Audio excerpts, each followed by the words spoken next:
মমতার মনোনয়ন বাতিলে চক্রান্ত, বিজেপির বিরুদ্ধে বিস্ফোরক অভিযোগ মমতার।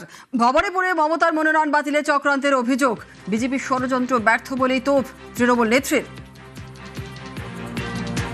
আমাদের তো লড়াই করতে হচ্ছে বিজেপির সাথে নয়, বিজেপি ফিনিশ ওয়াশিং মেশিনের সাথে।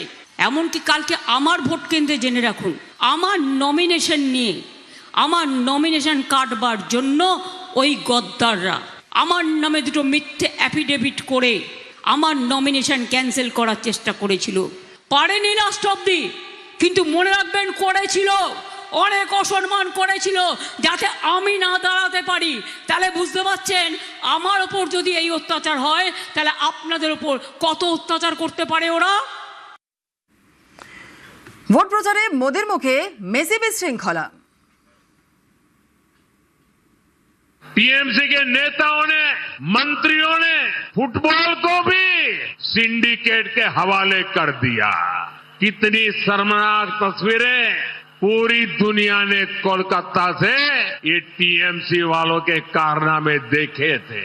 ये महाजंगल राज की ही निशानी है। जब आरजी कर मेडिकल कॉलेज में एक डॉक्टर बेटी के साथ अन्याय किया गया, मर्डर किया गया, तो बंगाल का हर परिवार, हर युवा सड़क पर आ गया था। यहां तक कि मोहन बागान और ईस्ट बंगाल भी बेटियों के खिलाफ हुई निर्ममता के खिलाफ कंधे से कंधा मिलाकर खड़े हो गए थे। बेटियों का सम्मान और जान को बचाने के लिए हम सभी को एकजुट होकर निर्मम सरकार को सबक सिखाना है।